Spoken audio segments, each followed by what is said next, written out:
This is Our Rough Draft, a podcast, real talk for real relationships. Welcome to Our Rough Draft, where we share real stories from marriage, work, life, and the adventures along the way. We'll laugh, maybe get real, and hopefully help you spark some new conversations in your own life. I'm Denise, the wild, emotional one who loves words and big ideas. And I'm Tim. I'm the practical level one who fixes what she dreams of. And this is Our Rough Draft, where we share the stories we're still living.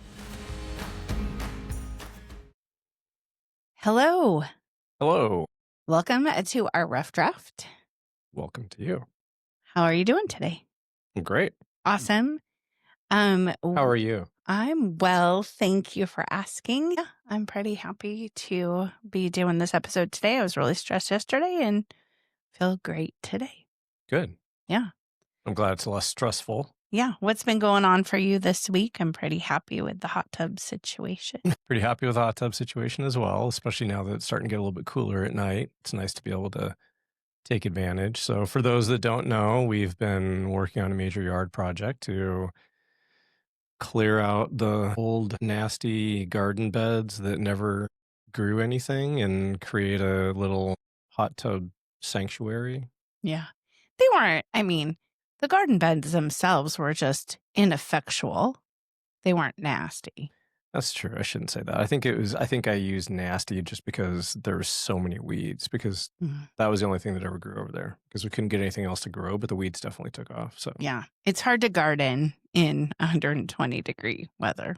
Well, and it's also hard to garden with only like 3 inches of garden soil and then rocks and everything beneath it. Like, it just wasn't set up for success to begin with. So no fault of the garden bed, just not entirely effective. So Right. happy that we now have a hot tub Sanctuary. I love it. About halfway done. Yeah, I would say so. Yeah. It's cool. But the hot tub is fully done, so I can sit in it, and that's awesome. Yeah, priorities first. Yeah. So what about you? What's new for you?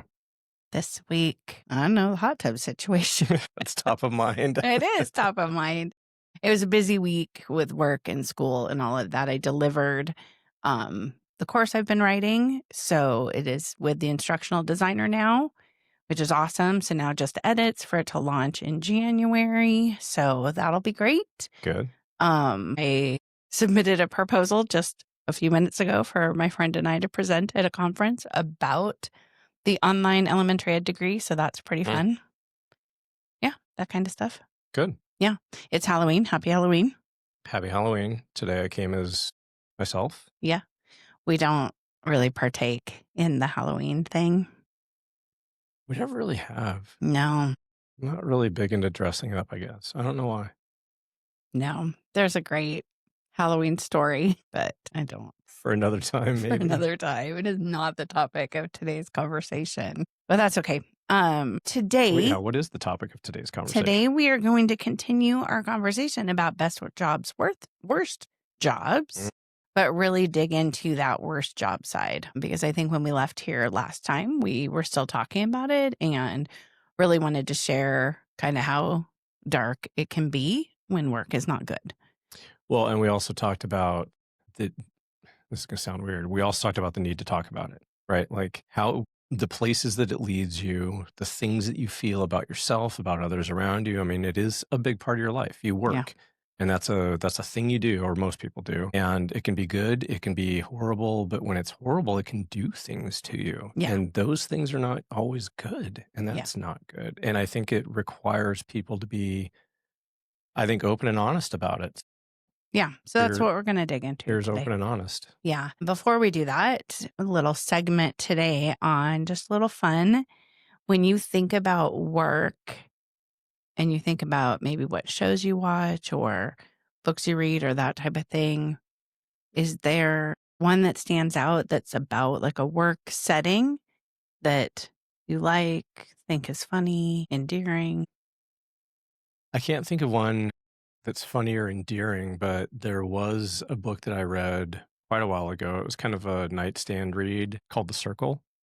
And I think it was made into a movie, but it was very much about a tech company. And I feel like it was very much Yeah, I think I remember hearing about that book. designed around potentially Microsoft, like giant corporate campus with all the things, the cafes and the dry cleaning and the parties and all of that, and just what the social side of technology leads to in terms of behavior at work, outside of work. And it was just it was like a dystopian version of a tech company. And it was very disturbing because it had such a tinge of reality in it that it was just kind of, Yeah, because we lived in that life for a right. long And I read time. it when we still lived up there. And so it was very prominent in my mind. So Makes sense. what about you? Well, I watch a lot of medical dramas. You do. I do. You love your medical dramas. I do. But work is nothing like those, which I think is interesting. I haven't watched any of the teaching shows. Like I've watched teaching movies that are inspirational, but not any of the shows. And so I don't know, like what I love about the medical dramas is the ongoing relationships between the people. So that has a work flavor to it for me. So I don't know. Interesting. Yeah. Okay. It makes me think that we haven't talked about Ted Lasso on this in a long time. We could do a whole episode on that. I know that. I think we have. That's a really fun work environment. Like I love that. So anyway. Yeah. All right. Well, let's get into it. All right.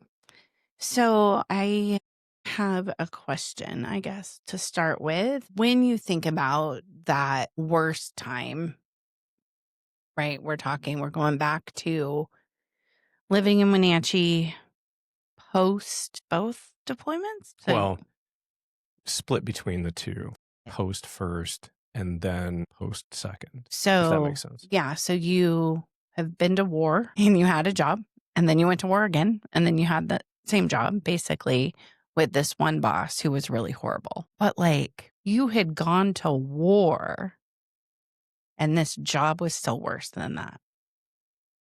Yeah. Say more about that. It was just like the backstory on it was I got back from the first deployment in 2005, came back to the same job I had before I left, but only had it for like 6 months before I left. Right. So really hadn't done a lot of it, only 6 months of it.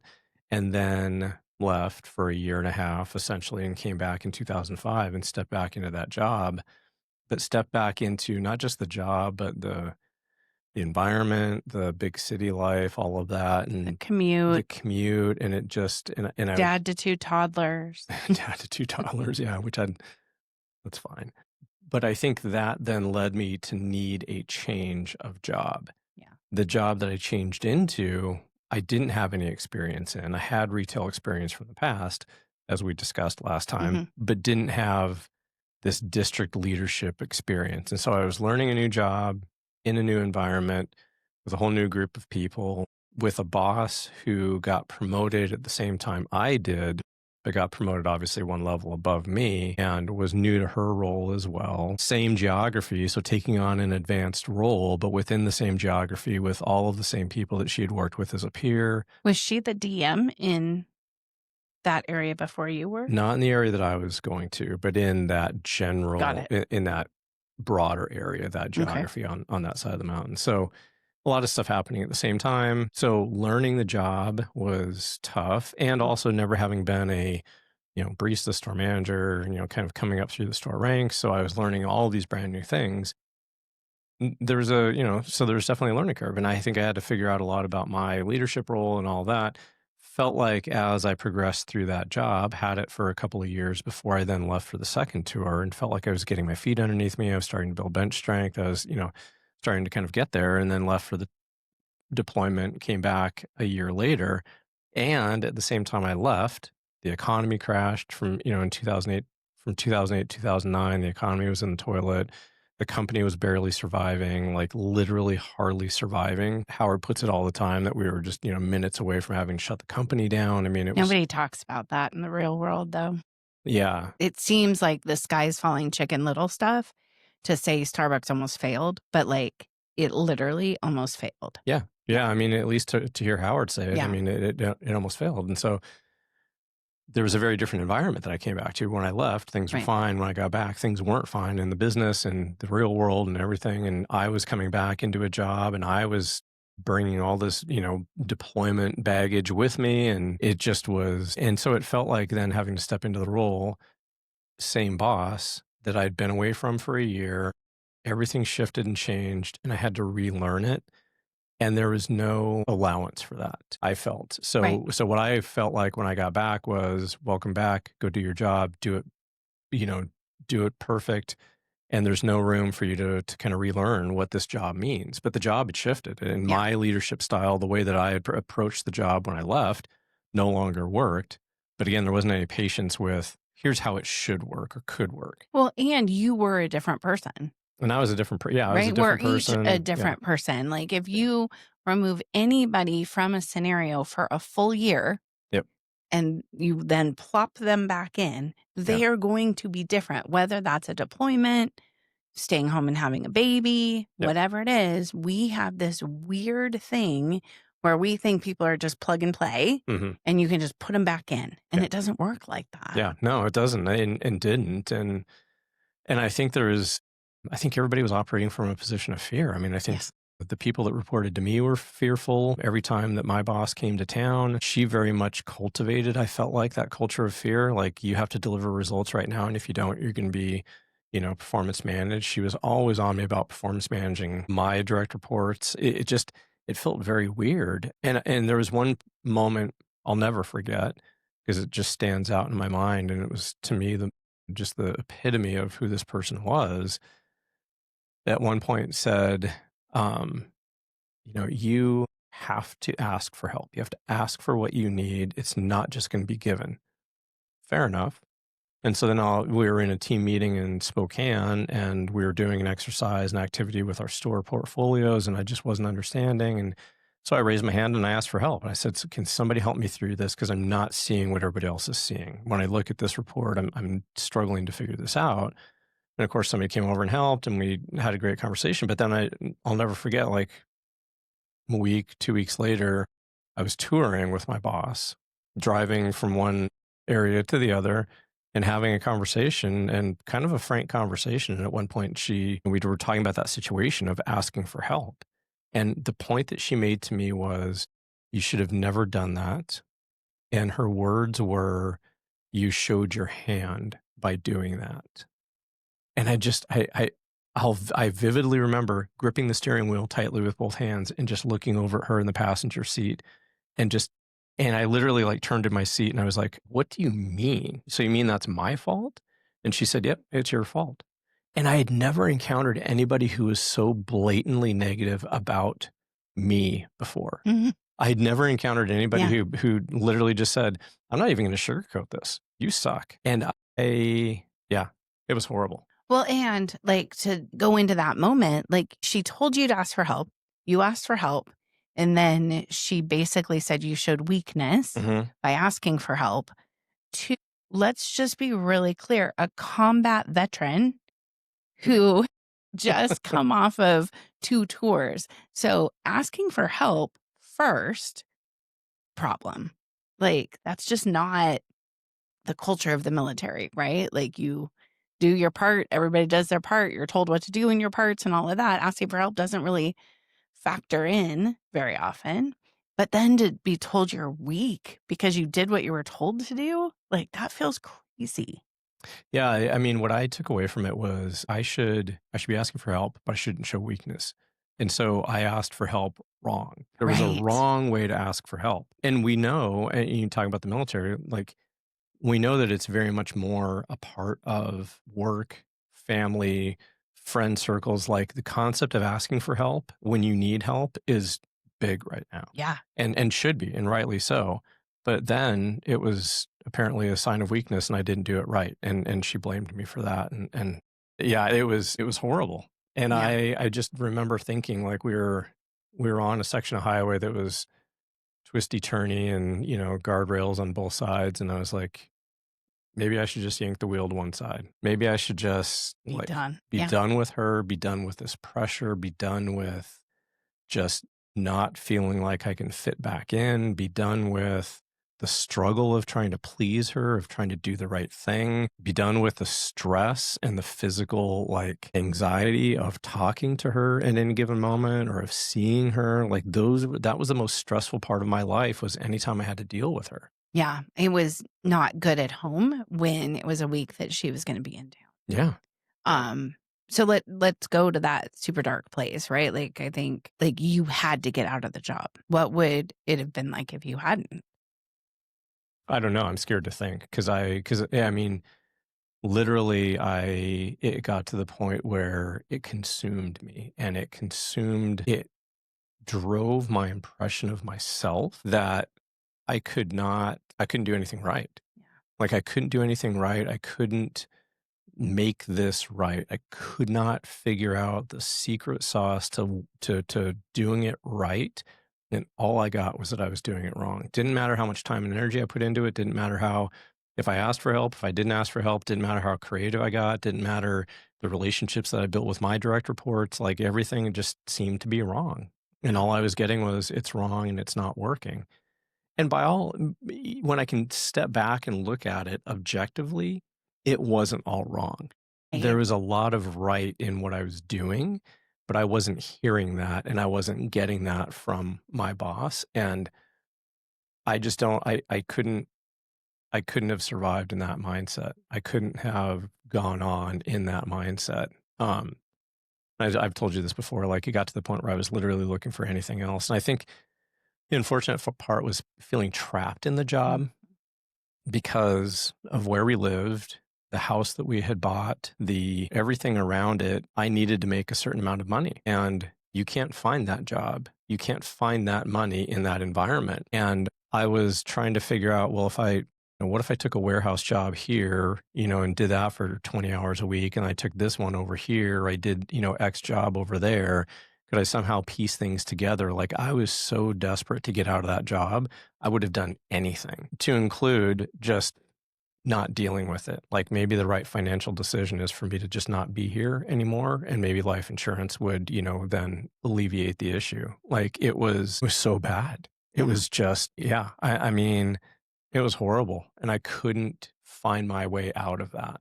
Yeah. And I think that we talk about in the circles I work in and live in and preach into, we talk about the number of veteran suicides, and we talk about them as tied to their service. But it's, I think, from our example and the people we know, it's actually tied to the circumstances that they come back into.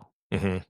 Right? It's very possible that you could have been a statistic in that realm because there was no allowance for your experiences. I don't even know if I can express the level of responsibility that you felt even when you weren't deployed for those humans that you deployed with. Going back to the first tour, right? Like there was great angst in that community, right? We lost people to suicide, to murders and suicide, to suicide by cop, to alcoholism, to divorce, right? Like there was every story you can think about with a veteran, we experienced with those people.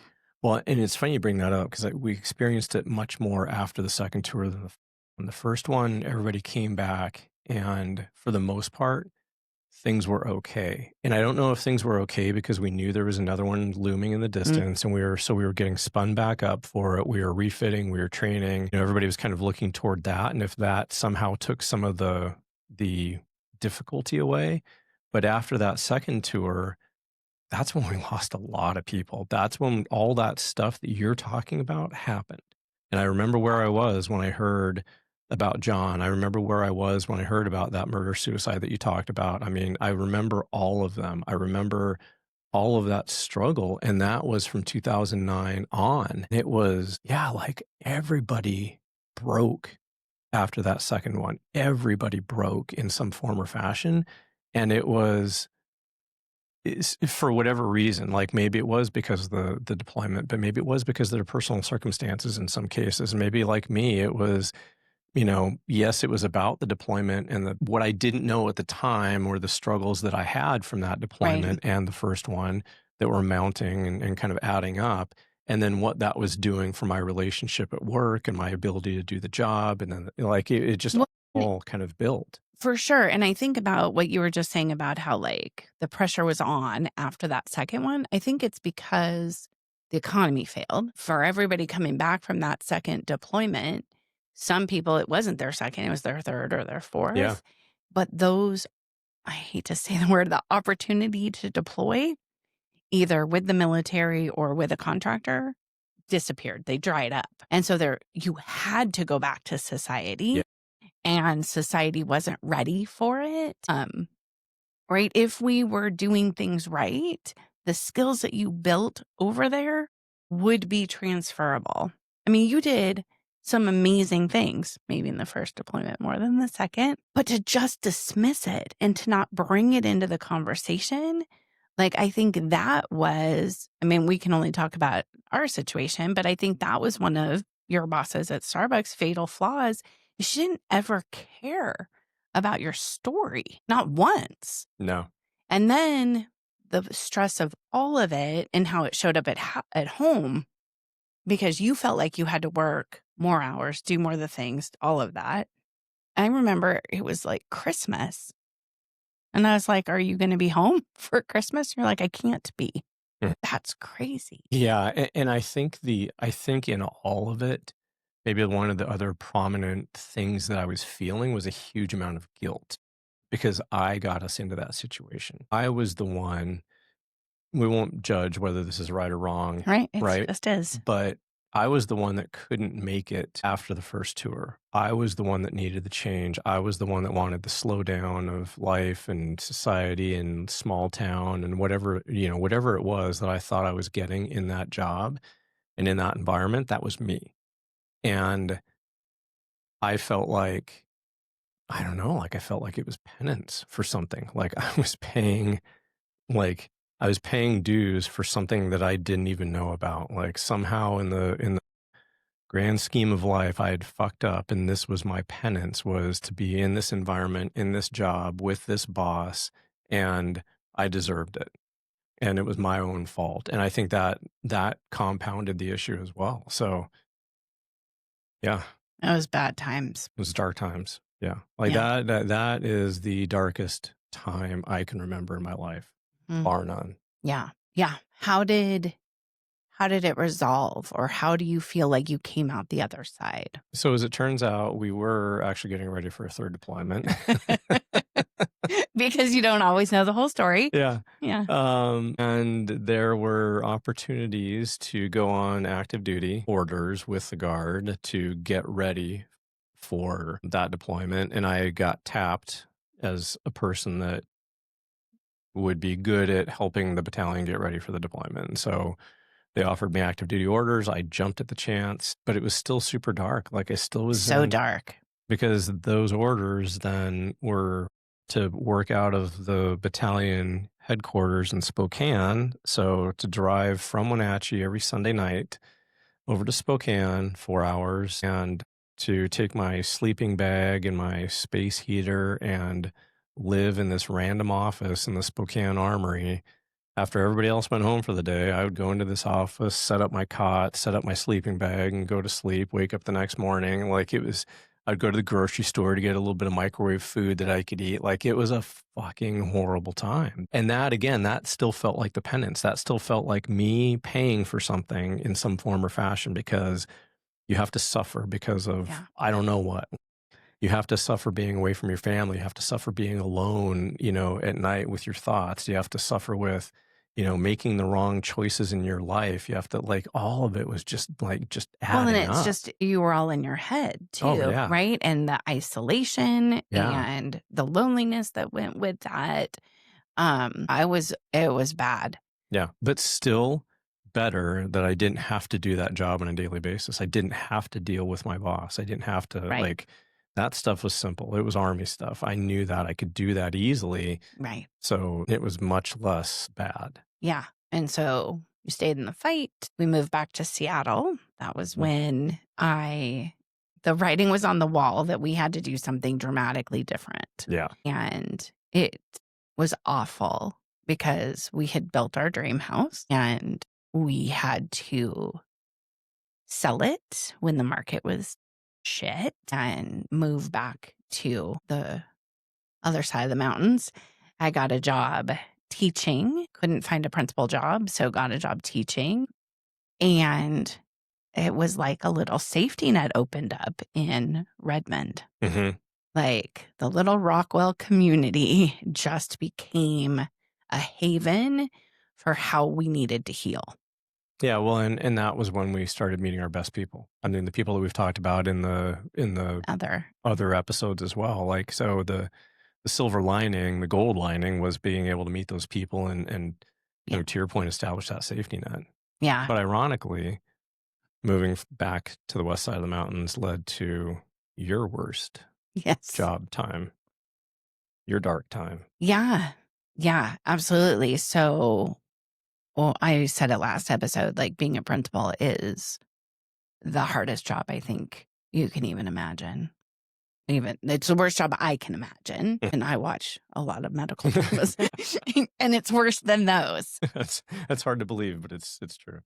Yeah, I've been thinking about like what were those hardest days, because they were like, it was there, like it is such a gift of a job while at the same time being the hardest job, because I think I've said this before on here, is I love other people's kids, like passionately so much. Like I love their stories. I love who they're turning into, whether they're 5 or 25. I love it. I love just developing kids. Principal job is not that. I think if we go, let's go to a day. Like what was the worst day in that job? And there were a couple of them that come to mind. They're not just one. And so I think about one of the worst days was, I'll tell the story of, I got a call from a parent of a student, of a couple students, and she expressed that she was suicidal. And of course we had protocols and all the things that we needed to do. And of course it was a Friday. And so, if you've never worked in a school, Fridays in school, and you typically have to make a CPS call on a Friday, you can't get through. So I was calling for hours trying to get through, while at the same time, this mom had what she said was no one else. So I took her to the emergency room. She allowed me to do that because we had built a relationship. Still couldn't get a hold of CPS. Was in touch with all of my bosses, all of that. We were able to secure the kids. We were able to get them eventually to a sibling, so they were taken care of. I was able to leave the mom at the hospital and help secure the kids and figure that out. But the toll that took on me long term was something that, like, I don't have words for. Like 6 months later, I was in court about it. And it was it was such a bad day. Yeah. Yeah. When I think about your worst days, I think about them in terms of like, none of it was part of the job. None of the worst stuff about being a principal is on that job description of being a principal. And that's what led to your worst days. Like your darkest days were about all of the other stuff. If a principal job was limited just to the job description, just what they wanted the role to be, then I think it would be a great job. But all of that other stuff got in the way, whether it was issues, to your point, with parents and children, whether it was issues with the superintendent or the school board or the teachers themselves, like all of those other things, all that other crap makes it a horrible job. Yeah. And always trying to do it on a budget. Right. So schools are not well funded. And so when you're put into situations where things go sideways, when you work in corporate, you just throw money at it.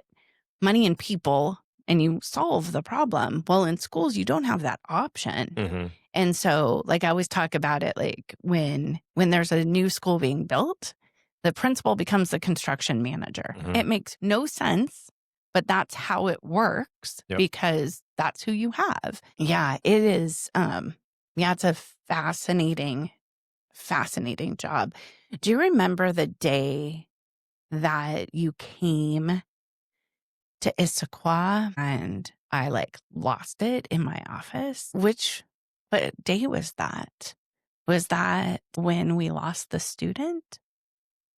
There were so many bad days. And so we had, I'm going to probably have to put a trigger warning on this episode because I keep talking about suicide, but I will tell you, I'm a safe talk trained person. It is okay to say the word suicide. It is okay to talk about suicide. It is okay to ask people if they are having suicidal thoughts. And it's important that when you do, that you then are able to get them additional help, right? So I just want to say all of that because that's important. But in this situation, we had a 6th grader who took his own life and died by suicide. And I was trying to be the leader in the building and keep everybody together. My school only went up to 5th grade. He had been a 5th grader in our school the year before, but he had siblings in our school. He had teachers that had all had him.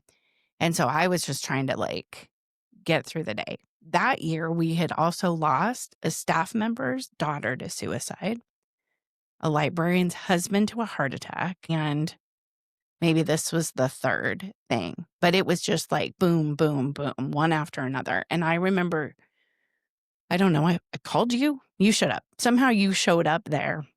And I had a window on my office door. And you came in and engulfed me in a hug. And then I remember you moving, shuffling, so I couldn't be seen through the window. Tell me about that. What was that for you? I can't remember where in the journey, in the IVE journey that was, but I think if I remember correctly, it was at a point where it was difficult to deal with some of the people in your school. Yeah. And it was difficult to deal with, I don't know a better way of putting this than people didn't want you to be human.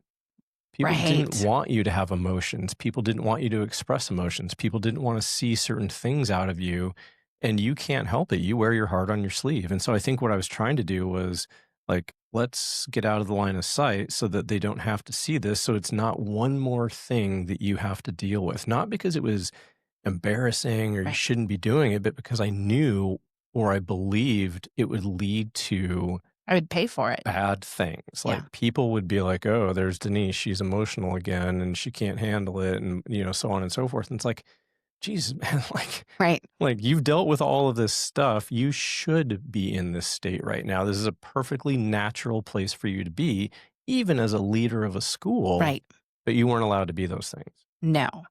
And parents didn't want it from you either. No. That place was a weird place. The only job I ever wanted was to be a principal. Yep. And the job did not want me. It kept spitting me out. And IVE, Issaquah Valley Elementary, adorable school, adorable location, amazing kids. Some of the best teachers I've ever worked with. The principal left and the superintendent placed me in the role, and it didn't go through the full process. So teachers didn't get the full vote. I remember that now. Right? Yep. Same thing happened at Hollywood Hill. The same thing happened to me. I was promoted. My boss didn't have an opportunity to weigh in on my promotion. So it's such an interesting thing, right? When people don't have choice in who they're putting in roles, I think they actively work against them. Or at least in our experience, I've seen people actively work against them. I don't think she had somebody else in mind. I don't think the teachers had somebody else in mind that they wanted. They just didn't get a vote, so they were a little mad. Yeah. Wasn't that it necessarily wouldn't have been you. Right. It's just they didn't have a choice in the matter. And that was frustrating to them. Yeah. Totally get it. And the school had just been remodeled, and it went from an outdoor school to an indoor school The roof leaked all the damn time. We had mold. We had, my God, so many issues with mold and water and like, again, construction manager. And while I'm trying to run school, there was also, and while I was at IVE, I was the sole principal. I did not have an assistant principal. And I had a dean who is amazing. I was just chatting with her this week. Natalie is the best. Also a Waters at that point. It was Waters and Waters. It was pretty rad. It was just such, like, it was going to be so great. Brand new gym with this amazing floor. Like the potential was there. And then like just one thing at a time kept falling apart. The other thing that happened, in addition to the things I've already said, was there was also a school shooting in a neighboring school district. And I remember when I heard it happen, I marched from classroom to classroom to classroom to classroom to ask them if they needed a break, if I could take over so that I had eyes on them to make sure they were okay. And somehow that ended up being the wrong thing to do. Like not for all of them, for a couple of them, complained because I, again, brought emotion into the room. And because I did that, they weren't able to teach. Well, they didn't have to teach. They could have actually left. Like I had them, but they weren't willing to be vulnerable with me. So let's talk about that, because we were just talking about that in the car on the way here. Like it keeps coming back to this like humanity piece. Yeah. Like why can't people be human? Yeah. I think that the point that I was going to make is I think you and I very much lead the same in that aspect of our humanity and wanting to bring our humanity into the roles that we have. And I can't separate the human side of me from the job side of me. And I think just like you, I think it works for some people and doesn't work for other people. I'm kind of an old person at this point, and I'm not willing to change that side of me. I'm not willing to give up my humanity as a leader to be something else, because that is not authentic to me. That's not genuine. And I think, again, you and I are very much on that same page. And so occasionally we do run up against those people who don't want the human side of us. Don't like that. That was the feedback that I was getting as well, is, you can't be, God, I could go on forever on this. People mistake humanity as a lot of things. They mistake it for weakness. They mistake it for you're trying to be friends with the people that you lead. They mistake it as being disingenuous. You're not really this way. And that's the one that got you. And definitely got you the second time around was, this can't possibly be who you are. You're disingenuous. You're showing up as this other thing, and you're not really like that. And it's like, bullshit, man. This is this is who I am. Yeah. Like this is who I am. This is what I'm about. This is how I lead. And I don't understand people that don't get that. Yeah. It's an interesting place, because I obviously have like shifted from all of that bad work into somebody who does a lot of research. And one of the core pieces of my research is around kind of this exact thing of people can be successful when they have certain things. And the opposite of those things are what we're seeing. Mm-hmm. When they are able to be autonomous and make their own decisions, right? We just talked about that. Like that is power. You can be successful when you have autonomy. The opposite of that is when you feel controlled, and then you get pissy and you're mad. And then that turns into, what I have seen, a lot of apathy. People check out. Yeah, right. I'm done. Yeah. Yeah. You tell me what to do. Yeah. Right? Yep. The other one is people are successful when they are competent. And the opposite of that is it shows up as fear when they're afraid that you're going to see that they're not competent. They might be competent. Yeah. But they don't feel competent. And so then that turns into fear. Yeah. And that's the one I saw the most as an educator, as a principal, was fear. Yeah. Fear I'm not doing it right. Fear I'm not getting it right. Fear I'm not doing it well enough, big enough, all of the things. And so the fear shut them down. Yep. I think sorry. That's okay. I was going to say the third one is connection. So when you feel connected, you can be great at things. when you You should have are, that tattooed right? somewhere. The opposite is disconnection, isolation, which leads to all the other things that are bad for you. Numbing, addiction, people pleasing, all of the things. So I was just going to say, I think the difference in these two stories is, well, I think there's a lot of similarities and I think there's a lot of differences. I think there's similarities in how we felt about our situations. And I think that we've talked about this before as well. Like, um, like your self-confidence is shattered, just absolutely thrown on the ground, stomped on, shattered in who you are, what you know. Like, I thought I was a good leader. I thought I was smart in these ways. I thought I could do X, Y, Z, but apparently I can't because yeah, this person or these people are telling me that I can't. So your self-confidence is shattered. Like, how we approached those situations and what we tried to do to get out of those situations, I think is similar. I think the main difference that people need to know about is my job wasn't my vocation. My job, like at no point in my life had I ever decided I wanted to be a Starbucks district manager. And this was the pinnacle of career for me.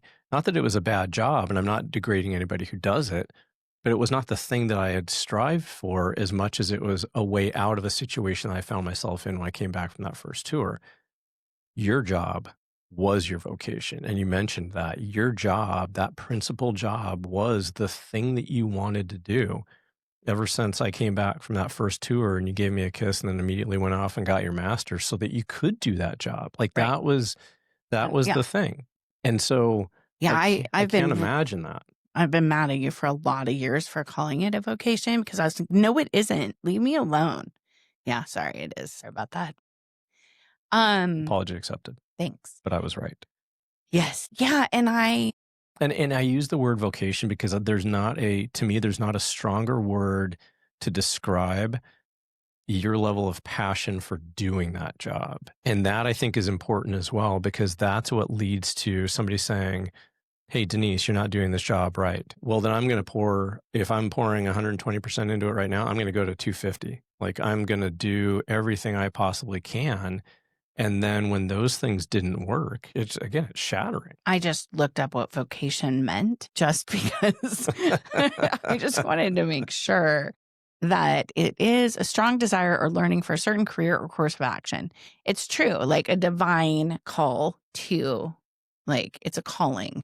And I feel like it was. Like, I feel like I am functionally as a human set up to do that job because I do not want to do the same thing 2 days in a row ever. And that job is not that. It is constantly changing. It is dealing with ambiguity on the daily from parents, from teachers, from students. Right. I am built for that. But the situations in which I was being asked to do this very amazing, important job, I was not supported by the system. And I also have one of my skills is I can see a system.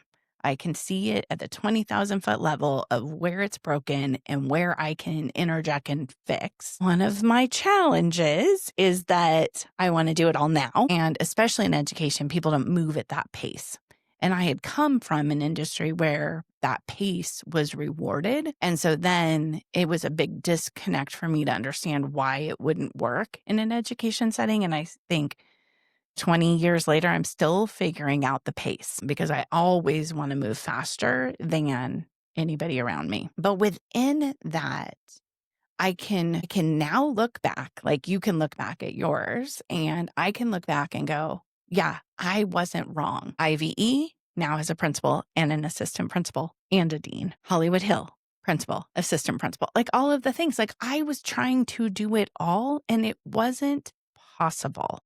There weren't enough humans to carry the workload of what had to happen. And that was just so sad to me because I would have stayed there forever in either of those jobs and gotten it right and good and all of that, which is right.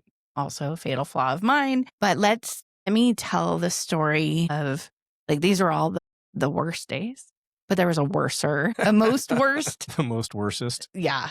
Horrible, no good, very bad day. Which was also a Friday. Which was also a Friday. It's weird. It is. So we've also talked on here about Sun Mountain Lodge and how it's our most favorite place to go. And it was the Friday that we were leaving to go to Sun Mountain Lodge. And so I had gotten a ride to work with a coworker. So I did not have my car at the office. Because I was going to come and pick you up on the way and we were Right. going to continue driving. But you also have to understand about the dysfunction of this job I was doing. My school, my cute little school, was across the parking lot from the district office.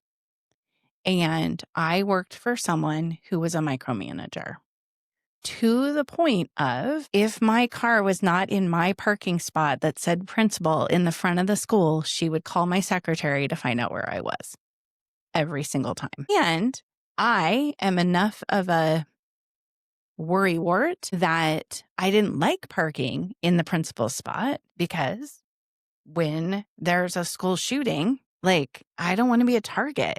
Like, I don't want people to know what car I drive. Like, those types of things were always on my mind. Mm-hmm. So I preferred parking in the regular parking lot. I just didn't like the feeling I just didn't like that feeling. So on this Friday, she called and said, I didn't know you were there. I didn't see your car. I'm here. Well, can you come over? I want to talk to you before this meeting because we had a meeting. No, maybe we didn't have a meeting that day. I think the meeting was on Tuesday. But can you come over? Sure. So I put my bag on my shoulder and I walked over to the district office like I would do 1,000 times. And she, okay, let me just, in my brain, like try and be calm, called me in and told me that they would not be renewing my contract for the next year. Now, this was the Friday before Super Bowl, which in my mind is February. Right? The Super Bowl wasn't at the end of the year that year. No. It was still in February that year. We are not renewing your contract. You are doing nothing wrong. You are so good at this job. And we messed up because we didn't give the teachers a vote and they want to pick who their principal is. And so we're not going to find you another job. We're going to kick you to the curb. You get to come up with what you want to say about it, but you have to tell everybody. You have to make it sound like you're choosing to leave, but you're done and you're out and we're not going to even have a conversation about it. Oh, and by the way, you can go home now for the day. Well, I couldn't go home for the day because I didn't have a damn car. Because I was going on vacation to Sun Mountain Lodge for the long weekend. So we'll talk about that. But after the Sun Mountain weekend, which did happen, wasn't going to happen, but then it didn't happen. I then had to go back to that same room where she unceremoniously kicked me to the curb and tell all of my peers that I was choosing to stay home with my family because that was the story we were going with, and lie. I don't do that. It was a lie, even though everybody knew it was the most horrific feeling to be dismissed and basically told you're being dismissed because of who you are. You've done the job right. You've done all the things, but we don't like you. So get the fuck out. So I think that is the most collapsed I've ever been because I called you and you and Cooper were in the car together and I just said, come get me. And you did. And took me home, and I crawled into my bed, and I cried and cried and cried and cried. And I think you were ready to cancel the trip to Sun Mountain because I couldn't get out of bed. Like, I couldn't. But then somehow I rallied. Yeah. But I was a mess all weekend. Yes. That was not our funnest weekend at Sun Mountain No. Lodge. Every time I turned around, I would cry again. Yeah. And then I had to tell all of my people, like, hey, by the way, I just got fired for being me because I suck at being a human and everybody hates me for being who I am. That was awesome. Yeah. Which, if you don't know the situation, you could take as being hyperbole. Yeah. You could just say, okay, you're just being dramatic about it right now. And it's kind of what it was. Like, that's totally what it was. The reason why. And that is, and not just that, but, we don't want you, which is hard. And we want you to lie about the reasons we don't want you. And Holy please. shit. Are you kidding me? And please keep showing up from February till June Right. and do the job. Yeah. Yeah. What? Yeah. There was so much to unpack that weekend. That was so just bad. shocking how bad it was. And then I got a great new job, and I went and I was a coach, and I got to coach teachers, and it was the best, and I was on the most perfect team. And then another principal job came open, and the superintendent came to me and said, "Will you please do this job?" And what did I say? I didn't say, hell no. Nope. I said, sure, sounds great. And then literally for 2 weeks it was, well, don't say that I offered it to you because we got to do the interview process and it has to be their decision and blah, blah, blah, blah, blah. That was crazy too. That was all when you build systems on an unstable foundation, they will crumble. And that was what it was. So the minute there was pushback from the teachers, the cards folded because we didn't give them a say. So now we have to. And we were in the same position again. Yeah. And I cannot, I keep saying I cannot, but I can say it because I have words. It was a trauma for me to lose that job at Ivy. So then when things started to be weird at Hollywood Hill, I was having a trauma response to it at the same time that my dad was dying. And I have a lot of dad issues from biological dad, and my stepdad was dying, and there's just a lot going on, and COVID and all of the things. And again, I moved to a different principal job, and again, I was told I got to make up the story of what was going to happen. I didn't know it worked like that. I didn't know that you could have, what's the word, clandestine? Wow, nice. Stories about people and their jobs. I thought you just told the truth. This one's not working out. She's going to go do this job or blah, blah, blah. But it was cloak and dagger shit. Well, and that's the way that it is everywhere. There's no truth telling when something like that happens. There is no such thing. I mean, we see it all the time in my job. There's never it's always the person chose to retire or they're pursuing their next opportunity, which is, I guess, the case, but they're pursuing the next opportunity because of whatever reason that you kick their ass out of this job. But we never ever say that. It's never known why things happen. It's always hallway rumors about what the actual situation was. And it's horrible. Well, because what that does is it fosters fear in systems because you never know the truth. You never know who's holding the truth. You never know who's holding the power. Yeah. You never know if you're next. That isn't healthy. No. There's always speculation that follows it. You're right. That's a great point. And it messes people up. Yeah. And you shouldn't mess people up. You should build people up, right? That's what we were talking about in the last episode, right? About our best job. So let's just go back to Eddie Bauer for a minute and talk about the joy that time was to pull me back out of this funk. Because to a person, they developed us. They spoke truth. Mm-hmm. It was really great. So let's tell the story of when Eddie Bauer et al. Found out that we were dating. Because that's a fun story to kind of wrap this up on.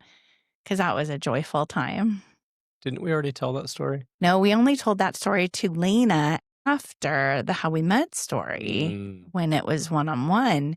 We said, we have an additional story that we didn't tell that we can when we talk about work. And here we are. It's time to talk about work.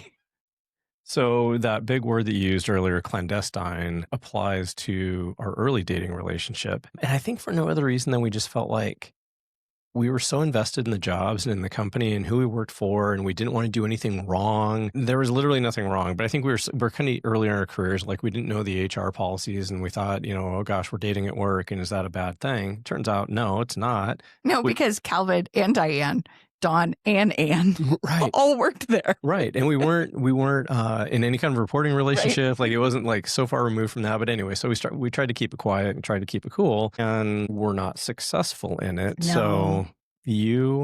So at the time, I had a red Jeep Wrangler that I loved, and you came over to my apartment and we were going someplace. I think we were going maybe out to dinner. And it was at a time when Redmond, Washington was still a very small town, was very much not a giant Microsoft, It was still Microsoft, but it didn't have all the things. But Microsoft was limited to literally just that one campus and not spread all over the place. Anyway, so, still a small town, you still ran into people you knew. And as luck would have it, it was a very nice time of the year. I had the top and the doors off the Jeep, so obviously you can see who's inside. And we went cruising out of my apartment complex, and lo and behold, two of us smiling, laughing, having a great time, drove right past one of our coworkers and her husband, who were out walking on the sidewalk and who, kind of did that comical double take as we drove by. We did a little bit of a double take and thought, oh, shit, we're busted. But the only way they busted us was by then reaching out. Jen reached out and said, so when are you guys coming over for dinner? And so that was the first group that found out, kept it quiet, and then it exploded after that when we went to dinner and we were out at dinner with this is my favorite part of this story. So we went out to dinner and it was all of the people that we love. So my boss, your boss, their bosses, and so the whole crew of us. And so it was almost like I had 2 team members and you had 2 team members, and then Anne was there too. I remember very specifically sitting there, and we didn't sit by each other, and Anne looked over and she goes, okay, you've lived here a year now. You should, are you dating? Should we find you somebody to date? And I was like, I'm good, thanks. But everybody else at that table knew that Tim and I were dating. And they all were little bit of laugh. And then they looked over at you, and you were single at the time. And Anne said, so Tim, are you back out on the market? What's going on there? Tell me a little bit more. And everybody's eyes at the table got giant. And they're like, keep going, Anne, keep going. Keep pushing. And she put it together. And she was like, are the 2 of you dating? And we were like, yes, we are. Is that okay? We have permission. Oh my gosh, it was so funny. So drinks all around, everybody's happy. But then the next day was the company picnic. And we have a picture. We pulled it out. I'll post it on the show notes. Gordon took that picture. It's so funny what comes back to you. But we arrived out at North Bend at that big park right after Anne got there. And so she was 10 or 15 feet in front of us. And as she was walking through the park, we were right behind her. And she was just telling everybody, they're dating now. They're dating. Anybody cared, right? But everybody did. They were like, congratulations. Yeah. That's so awesome. So it was the company picnic was our coming out party. It was so awesome. We chose to believe they were there to celebrate just us. That's right. And so we have a picture from that day. It was raining, but we were young and adorable, have persevered through a lot of things. I think we're still adorable. I do too. Anyway. So, all right. Well, we have talked a lot about work and life and all of those things today. So we will just wrap up with reflect on tough moments and meaningful moments that you've had at work, and then talk to somebody about it. Ask them about their tough and meaningful moments. Remember that it is okay to ask the hard questions. If somebody is struggling, it is okay to say, are you thinking about suicide and how can I help?